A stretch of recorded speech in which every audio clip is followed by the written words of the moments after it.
تصرف دیا تھا، وہ طاقت عطا کی تھی کہ وہ اللہ کریم کی بارگاہ میں ایسی مقبولیت کے مقام پر تھے کہ خلاف عادت کام ان سے صادر ہوئے. خلاف عادت کام جب اولیاء سے ہوتے ہیں اسی کو کرامت کہتے ہیں.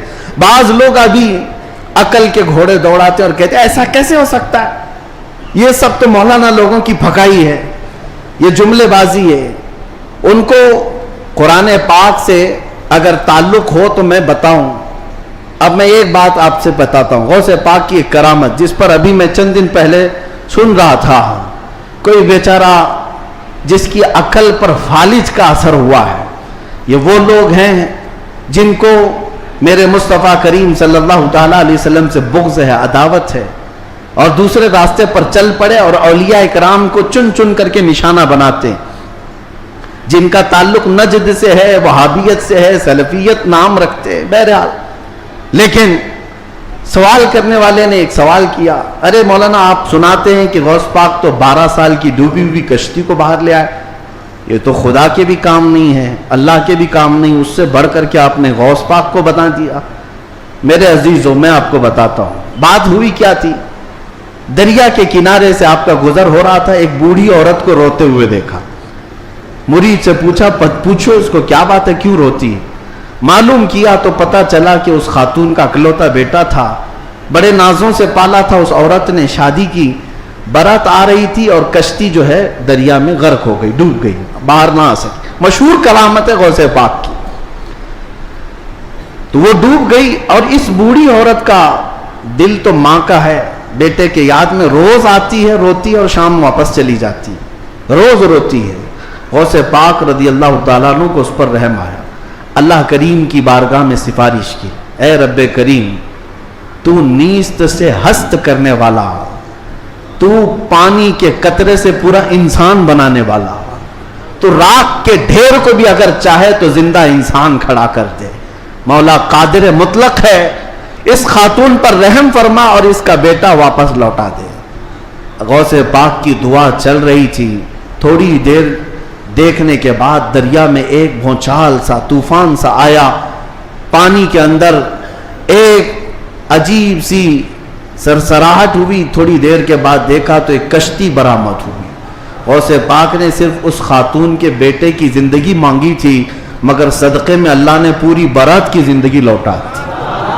پوری بارات واپس آ گئی اور وہ خوشی خوشی غوث پاک رضی اللہ تعالیٰ عنہ کا شکر کرتے ہوئے گھر گئے. 12 سال کے بعد مچھلیاں کھا گئی ہوں گی، کشتی کے پرزے ختم ہو گئے ہوں گے، لیکن رب ذوالجلال قادر مطلق ہم ان لوگوں کو یہی تو کہتے ہیں جو جلا کر کے سمجھتے ہیں کہ اب کوئی نہیں اٹھا سکتا ان کو، راکھ پانی میں بہا کر کے سمجھتے ہیں کہ اب ان کا حساب کتاب نہیں ہو سکتا. ہر عقل کے اندھو، جس رب ذوالجلال نے ایک نطفے سے تمہارا پورا انسانی شکل بنایا ہے، تم 1000 بار جلا کر راکھ کر دو، رب ذوالجلال قادر مطلق ہے، وہ دوبارہ زندہ فرمائے گا حساب لینے کے لیے. تو کشتی دوبارہ واپس آئی. غوث پاک رضی اللہ تعالیٰ عنہ کی اس کرامت پر ایک دو نہیں ہزاروں لوگ اسلام میں داخل ہوئے تھے، ہزاروں لوگ اسلام میں داخل ہوئے. اب جو صاحب ہیں انہوں نے کہا کہ ایسا کیسے ہو سکتا ہے، ایسا کیسے ہو سکتا ہے. ہر جگہ اگر تم عقل کے گھوڑے دوڑاؤ گے تو یہی سوال کرو گے ایسا کیسے ہو سکتا ہے. اگر تمہاری عقل میں بات نہیں آتی تو سمجھ لو اسی کو کرامت کہتے ہیں، اسی کو کرامت کہتے ہیں. تم اور ہم بھی کر سکتے تھے تو پھر غوث کی کرامت کا مطلب ہی کیا ہے؟ تم بھی غوث ہوتے، ہم بھی غوث ہوتے. کرامت ہے جو عقل میں نہیں آئے گی. اور قرآن سے اگر دلیل مانگتے ہو، سنو، سلیمان علیہ السلام نے اپنے دربار میں ایک بار اعلان کیا تھا، کون ہے جو سبا بلقیس کا تخت یہاں پر لے آئے گا. سلیمان علیہ السلام فلسطین میں بیٹھے ہوئے ہیں اور سبا بلقیس کا تخت یمن میں ہے. یمن اور فلسطین میں 1000 کلومیٹر سے زیادہ کا فاصلہ ہے. ایک جن کھڑا ہوا، کہا اللہ کے نبی میں لے آتا ہوں. پوچھا کتنی دیر میں؟ کہا میں آپ کی مجلس ختم ہونے سے پہلے وہ لے کر آ جاؤں گا. جنات کی طاقت پر یقین رکھنے والے، جنات کو حاصل کرنے کے لیے عملیات کرنے والے، سنو قرآن کیا کہتا ہے. سلیمان علیہ السلام نے کہا بہت دیر ہو جائے گی، مجلس ختم ہونے تک تم لاؤ گے؟